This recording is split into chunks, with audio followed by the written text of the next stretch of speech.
Bueno, nos quedamos en el escenario internacional como cada martes, repasamos nuestra agenda de mundo y lo hacemos de la mano de nuestro especialista amigo. Saludamos al doctor Pablo Hueve, analista internacional, así lo estamos viendo. Pablo, muy buenas tardes, ¿cómo le va? Muy buenas tardes, Marina, compañeros de Canal 13, de la Audiencia Federal, aunque probablemente hoy buenas tardes sea solo una mera formalidad. Bueno, claramente, sobre todo después de la información que tenemos que compartir. Vamos a pedir que nos mejoren el retorno de audio aquí en el estudio, así podemos escucharlo mejor. Vamos a repasar algunos temas que tenemos en la agenda, comenzando con Estados Unidos, una cuestión distinta, otro pronunciamiento de la Corte Suprema que se manifiesta en una línea conservadora y que vuelve a generar polémica. ¿De qué se trata, Pablo? Parece que lo hubieran hecho a propósito. A lo largo de 3 días, la Corte Suprema, con mayoría conservadora, una Corte Suprema de 9 miembros y 3 de los cuales fueron designados durante el mandato del presidente Donald Trump, ha decidido, primero, el jueves de la semana pasada, legalizar el uso de armas por parte de los civiles en pleno duelo por las matanzas que se están sucediendo, matanzas grupales. Porque dice que es una garantía constitucional por la segunda enmienda. Segundo, el día viernes declaró que no es constitucional el derecho de la mujer a decidir sobre su propio cuerpo, es decir, el mal llamado derecho al aborto. Yo creo que pertenece a un bloque de derechos humanos mucho más amplio, que es el derecho de la mujer sobre su cuerpo. No hay que limitarlo, ni debe ser limitado solamente al aborto, porque desde el punto de vista de la filosofía del lenguaje, eso conlleva una carga emotiva muchas veces negativa y está forzando a tomar posiciones adversas. Y como si todo esto fuera poco, la Corte Suprema acaba de declarar nulo la decisión de un Estado que dejó cesante a un profesor de una escuela pública que se ponía a rezar antes de las clases, permitiendo un avance de la religión dentro de la enseñanza pública. Quiero recordarle, Marina, que de acuerdo a la Constitución de los Estados Unidos, la educación pública y el aspecto público no deben estar teñidos de religión. Es un país laico y de esta manera entonces lo que esta Constitución, lo que la Corte Suprema le está haciendo decir a la Constitución es algo que el texto constitucional precisamente dice de manera adversa. Esto es, se le está dando lugar a la religión, que por supuesto todo esto tiene que ver con la discursividad de derecha de Donald Trump y de la parte más extrema del Partido Republicano. Quisiera recordar también con este tema tan penoso que comentaba nuestro compañero Pablo Ferrari. Tanto yo veía la imagen del presidente mexicano y escuchaba las declaraciones de Joe Biden. Acá nadie es inocente. La vicepresidenta Kamala Harris fue la que acentuó las exigencias al Estado mexicano para que se convierta en el hermano malo de América Latina.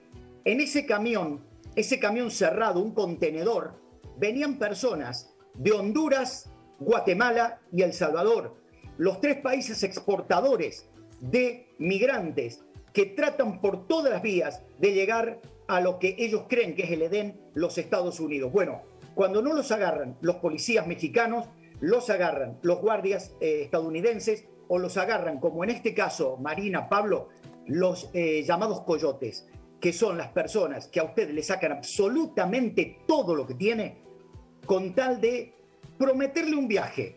No le aseguran que usted llegue. No lo vemos solamente en América, lo estamos viendo en el norte de África, donde finalmente los devuelven a sus propias localidades y muchas veces los terminan matando en el desierto.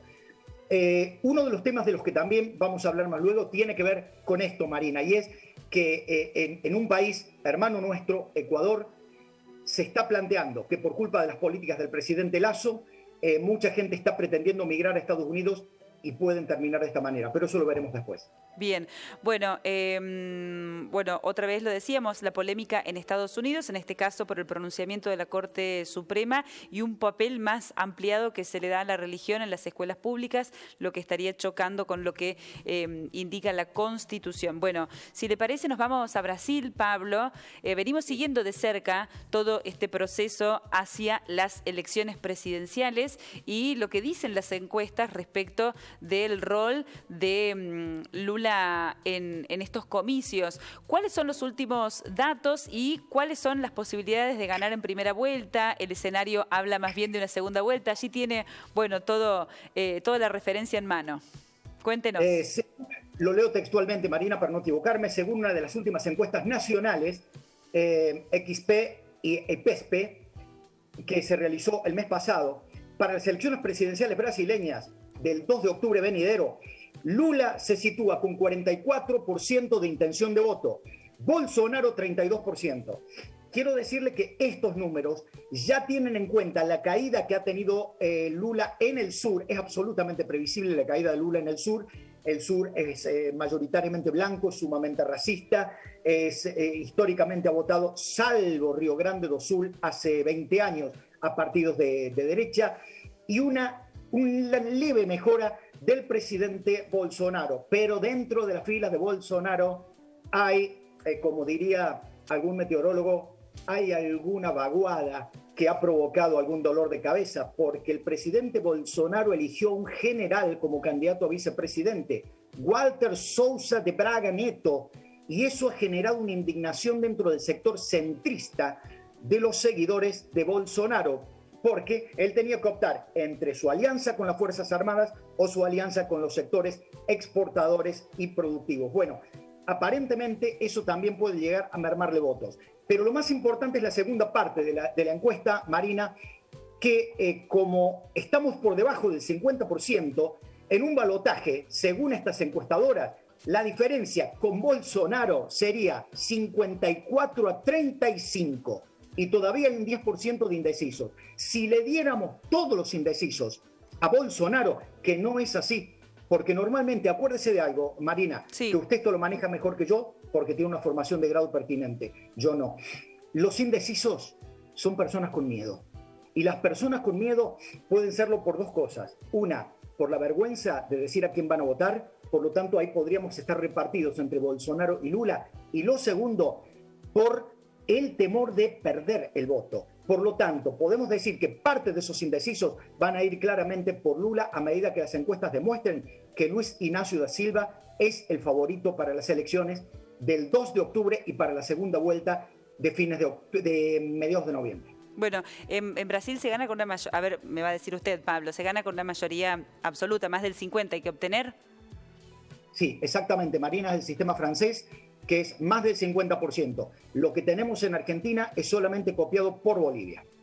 Bien, bueno, vamos a seguir compartiendo todo lo que tiene que ver con las encuestas y este camino hacia las elecciones de un país clave para la región como es Brasil. Si le parece, ahora sí, visitamos Ecuador, estuvimos referenciando las protestas, los muertos, el combustible como disparador, una mesa de diálogo y también la cuestión política, de eso vamos a hablar, que tiene que enfrentar ahora el presidente Lasso.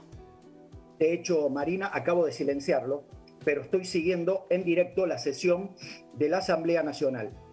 La Constitución ecuatoriana tiene dos artículos, uno de ellos la facultad del Congreso en el artículo 130 y otro de ellos la facultad del presidente en el artículo 148, que establece que el 130, que la Asamblea Nacional unicameral puede destituir al presidente, inciso segundo, ante una crisis política y emergencia nacional. Pero la Junta Electoral tiene que automáticamente declarar disuelto también el Parlamento. Es lo que se llama la muerte cruzada, Marina. Se destituye al presidente, pero también cae el Parlamento. Entonces se llama elecciones, para evitar que pase lo de Perú, por ejemplo, para que un nuevo Parlamento y un nuevo presidente terminen el mandato. El 148 establece que esa posibilidad la tiene el presidente de disolver el Parlamento cuando el Parlamento le rechaza 3 veces algún proyecto de desarrollo nacional o cuando hay una grave crisis política. En cualquiera de los dos casos hay que llamar a elecciones de los dos poderes. Hoy por hoy los números no dan, Marina. Hay una diferencia de 56 votos a favor del presidente Lasso y 59 votos a favor de su destitución. Hacen falta 92 votos para la destitución del presidente. Pero como usted bien lo presentó, hay una crisis que no solamente es política. Hoy, recién, hace exactamente una hora, el presidente acaba de decir por cadena nacional que no se va a volver, ahí tenemos el cartel electrónico de la Cámara de la Asamblea Nacional, de no se va a volver a sentar en la mesa de diálogo mientras Leonardo Issa, el titular de la CONAIE, esté allí. le achacan la responsabilidad de la muerte de un militar en una provincia luego de un ataque a un convoy que estaba custodiando a un camión tanque de combustibles. La verdad es que hoy, recién, un diputado de una de las provincias dijo que no fue asesinado, sino que estaba manipulando un explosivo y que fue un accidente. La verdad es que lo hemos dicho tantas veces que esto ya es un lugar común. En todo este tipo de conflictos, la primera víctima es la verdad. Yo estuve hasta recién comunicándome con 2 periodistas amigos de Ecuador. Lo que me dicen es que claramente hoy se va a votar probablemente en la Asamblea Nacional, los votos no están, pero la crisis política puede llegar a ser fatal para el presidente Lasso. Recién va un año de gobierno y dentro de los 10 puntos que pide la CONAIE, el presidente dice que ha dado cumplimiento a varios de ellos, pero que a otros no les puede dar cumplimiento porque serían imposibles. Estamos hablando de un país dolarizado, Marina, que está teniendo desocupación, que está teniendo inflación en dólares y que hoy por hoy hay gente a la cual un litro de leche les cuesta $8. $8. Por lo tanto, hay gente que directamente no está pudiendo comer. Veremos cómo se desarrolla esto. Lamentablemente, vuelvo a repetir que se ha levantado provisionalmente la mesa del diálogo. El presidente dice que el tema es Leonardo Issa. La oposición dice respete a nuestros representantes y cumpla con lo prometido en la campaña electoral. Las cosas que se han dicho, Marina, en la Asamblea Nacional, creo que eso muestra que la famosa grieta no solamente está en Argentina, está en ahí lo tenemos al líder de la CONAIE. Vemos que esta famosa grieta, le decía, se ve lamentablemente en gran parte del mundo y en nuestra América Latina, que aparece cada vez con mayores sombras sobre el futuro. Bueno, y de Ecuador nos vamos a Escocia, como para referenciar este caso, la posibilidad, bueno, ya con una fecha fijada de un referendo, ¿no?, para cambiar la relación con el Reino Unido. Efectivamente, tenemos que recordar que en el anterior referéndum los independentistas pierden 55-45, pero porque el entonces premier David Cameron jugó con el tema de si ustedes se independizan, miren que salen de la Unión Europea, ¿eh?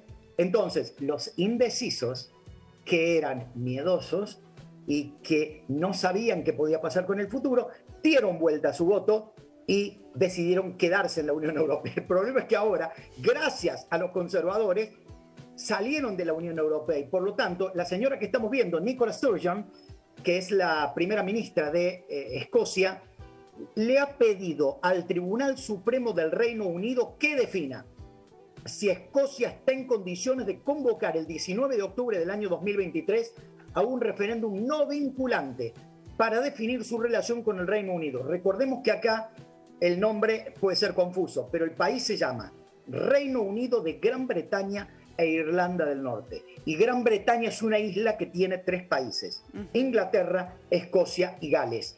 Escocia es la que está planteando salir del Reino Unido para reingresar a la Unión Europea.